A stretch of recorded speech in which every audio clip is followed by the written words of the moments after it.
from Abuja.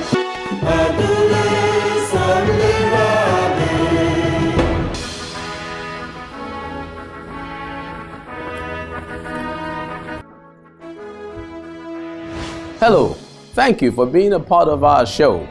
We appreciate you. I'm Magnus Kpakol, and this is Magnus Kpakol GVA. As always, it's all about how we can raise the level of living. That's what it's all about. In view today, to lead out of poverty. Can Africa lead itself out of poverty? I think we can. But we will need to be very purposeful.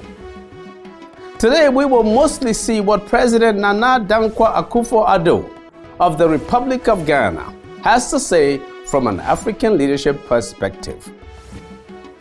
We will also add some observations by former Prime Minister Tony Blair of the United Kingdom. In the coming weeks and months, we will spend some time discussing the role of politics and politicians in poverty reduction and job creation. But up ahead in our hidden economics, hard work and the God factor. Now up next in our quick view, we rank countries by poverty rate. That's coming right up.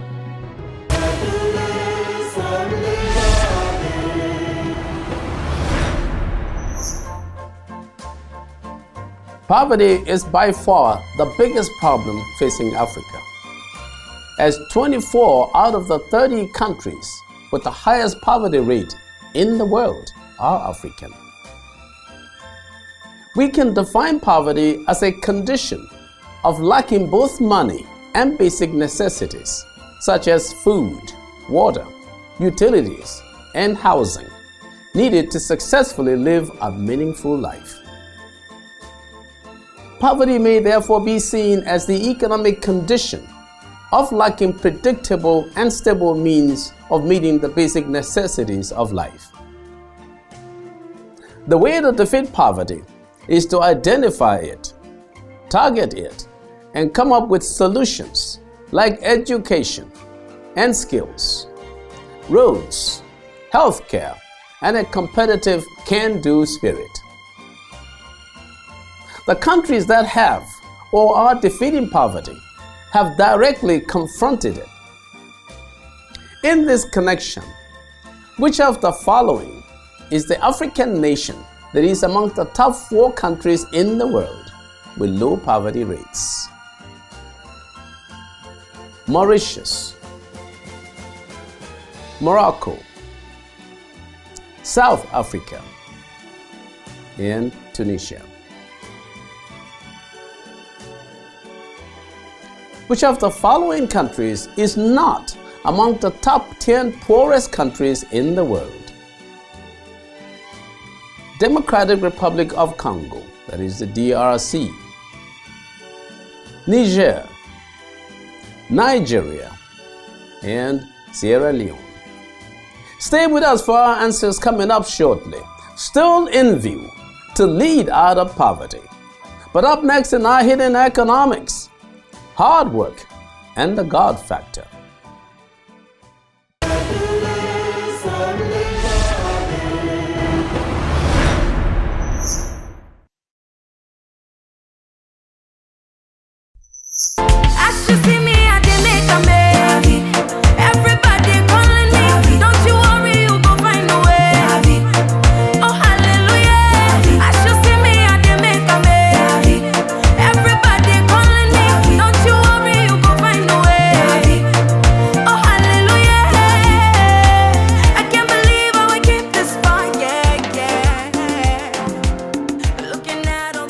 Five-year-old Ghanaian Afro-pop, dancehall and R&B artist Vera Haminu Peda, better known by her stage name Miss V, in her hit song Davi. Now, economists, along with many others, believe that hard work pays off. There are many examples of entrepreneurs, business people, and athletes who have clearly become very successful by working hard. Some of the best figures in soccer, basketball, boxing, American football, and others are known to spend long hours practicing. It is believed the long hours spent in the gym or on the practice field is the reason they are the best at what they do. The reason this happens is that the more you repeat a routine, the more natural it becomes to you, regardless of how initially difficult the routine was. Constantly doing something, and successfully too, causes your muscles, your intellect, and all your system to get used to the activity and therefore to gain mastery over it. Try going to run 5 miles every 6 months versus doing it every day, which makes it easier to do. Now, hard work produces success, but it can even become astounding with the God factor. Some people somehow also have something extra that can happen independent of their effort. So folks, work hard, of course, but remember, there is the God factor. Some people call it luck. It is the thing that controls an environment in order for nothing to go wrong. Just call it the God factor, because that's what it is. You know what economists call it? They call it ceteris paribus, that is, all things being equal. Now, is it you that will make all things equal? Nope. So there you have it. Hard work and the God factor to make your wishes come true. Our hidden economics for you.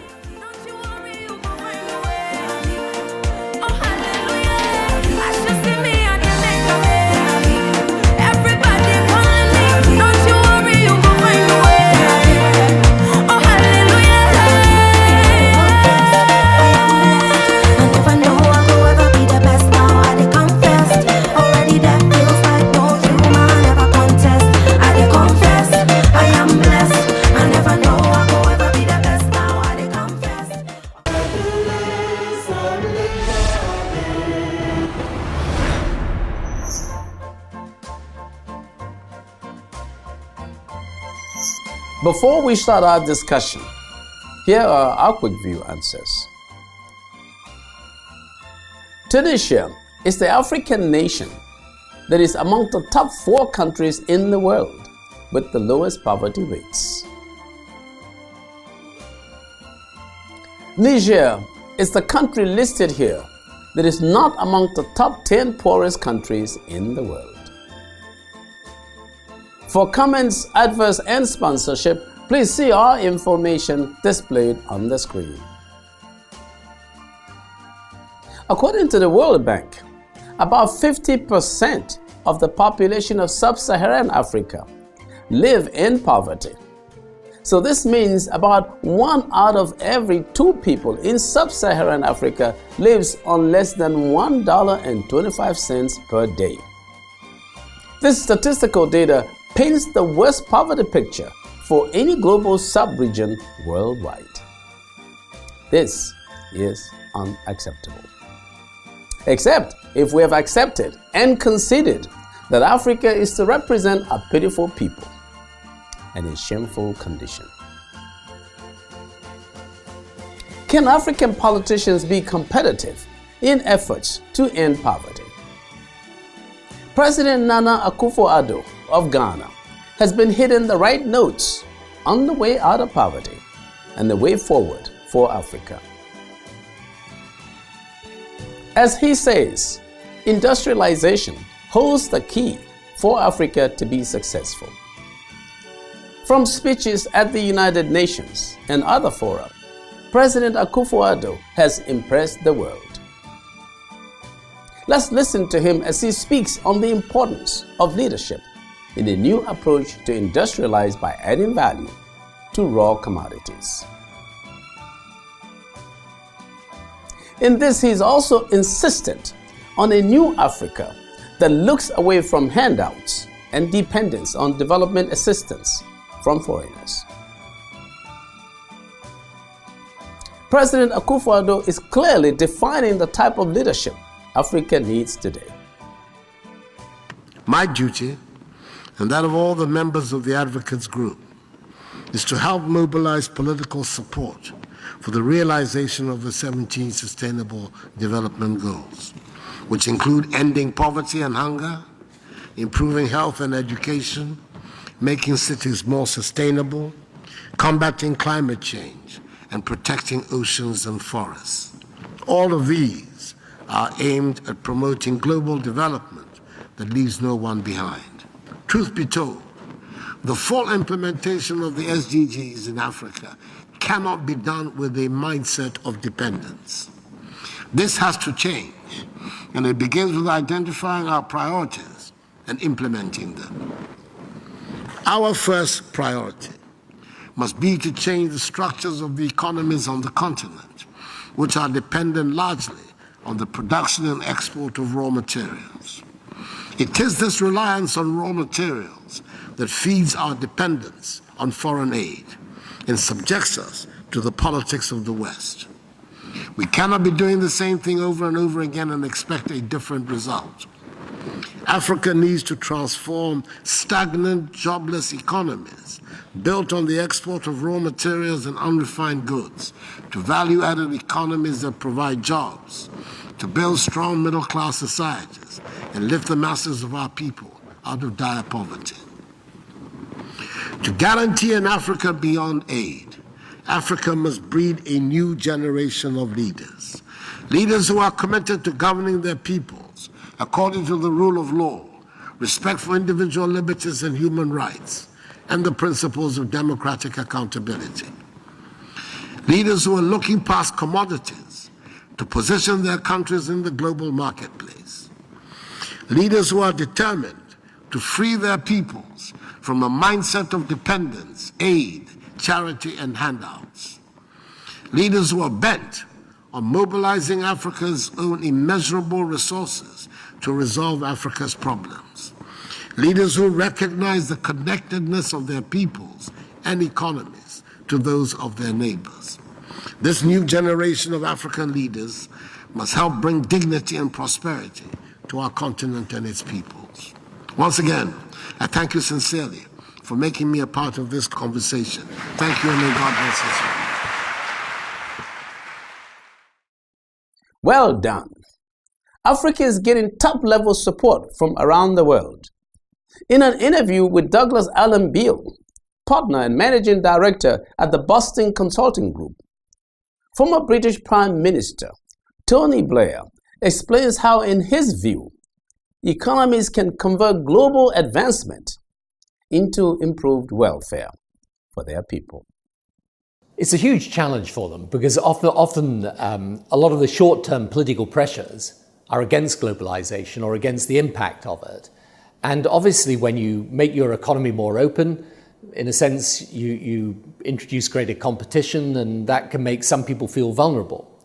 But actually it is essential for governments to try and translate the potential benefits of globalization into economic wealth and development for their citizens. So for any of these countries that are struggling, it's clear on the basis of the evidence, the more open they are, the more they're prepared to welcome in quality foreign direct investment into their country, the better they will do.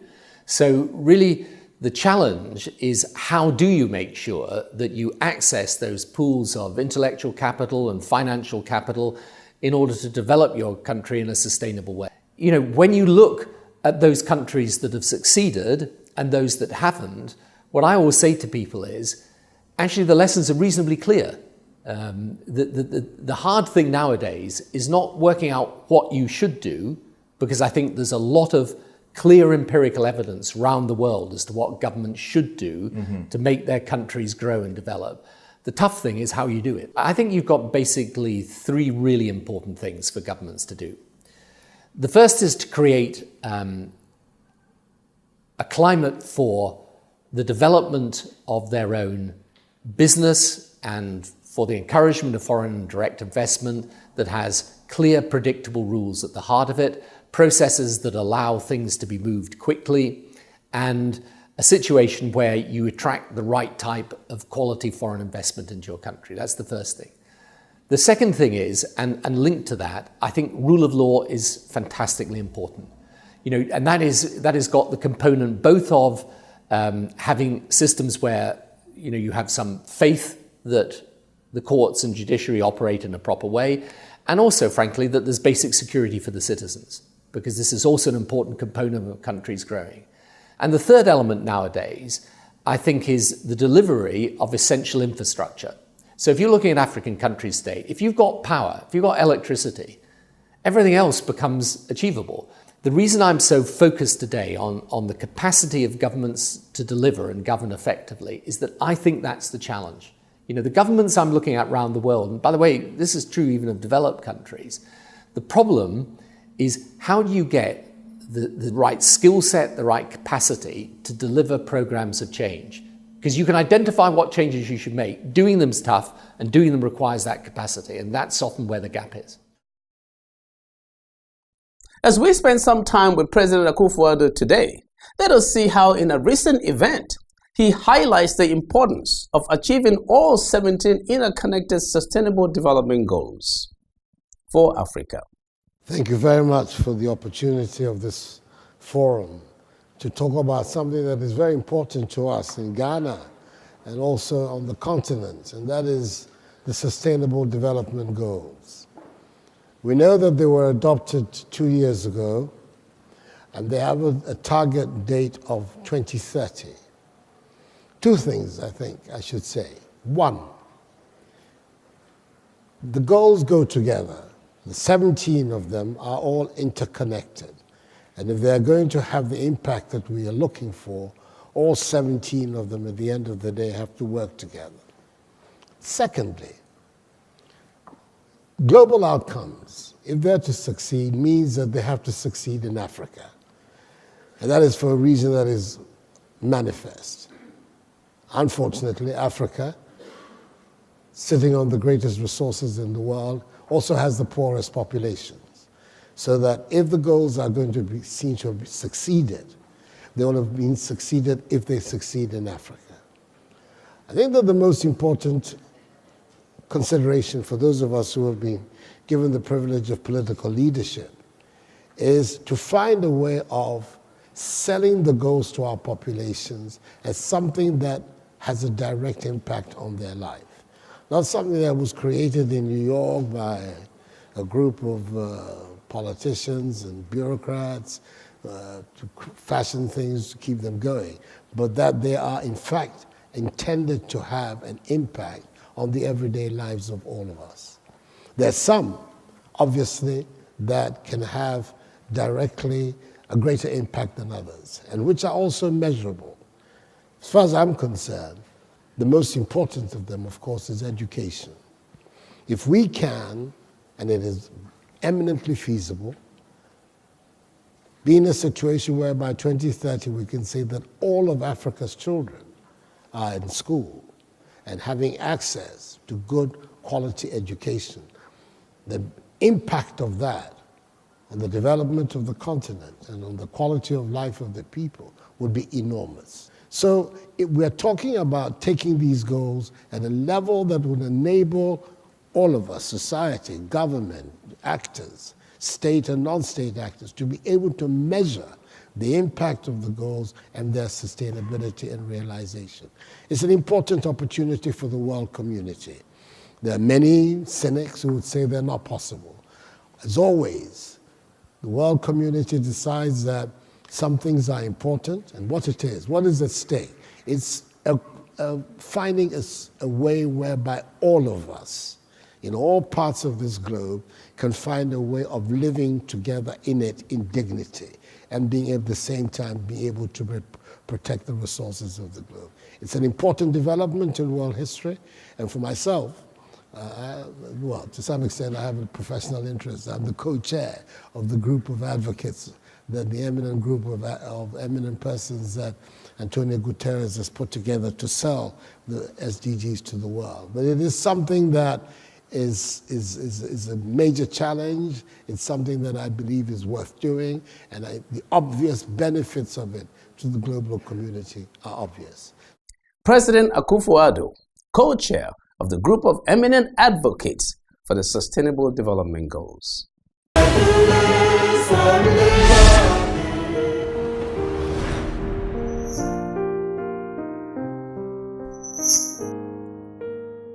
So what happened with the poverty-fighting programs we've had in Nigeria, Ghana, and across Africa? In Nigeria, for example, we've had programs like Operation Feed the Nation, Directorate of Food, Roads, and Rural Infrastructure, the National Directorate of Employment, Family Support Program, and yes, NAPEP, the National Poverty Eradication Program.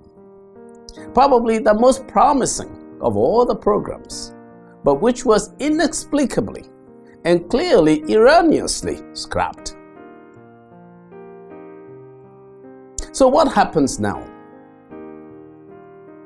The United Nations has recently come up with its Sustainable Development Goals, the so-called SDGs. Okay, let Africa then see how it can key into the SDGs and hopefully become more globally competitive. Clearly, Sub-Saharan Africa has made significant progress in the last decade, albeit dented in the last couple of years as commodity prices suffered, exposing the grievous inability of Africa to add more value to its agricultural and other commodities.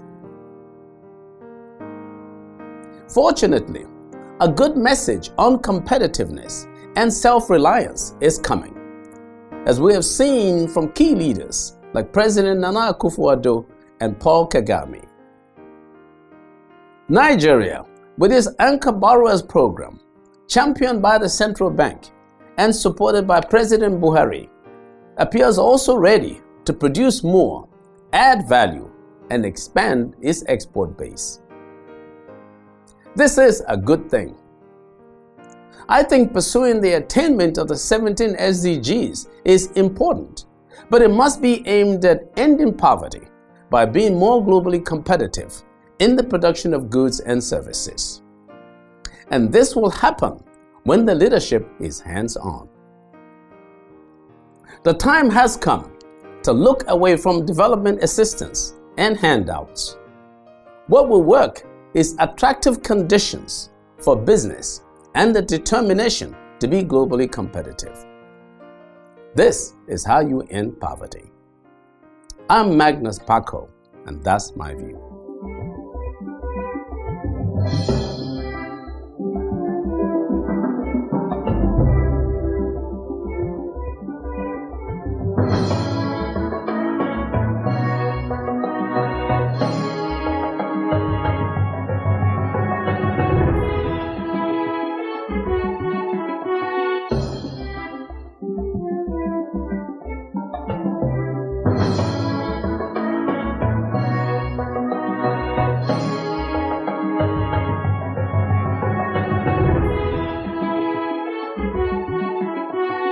Magnus.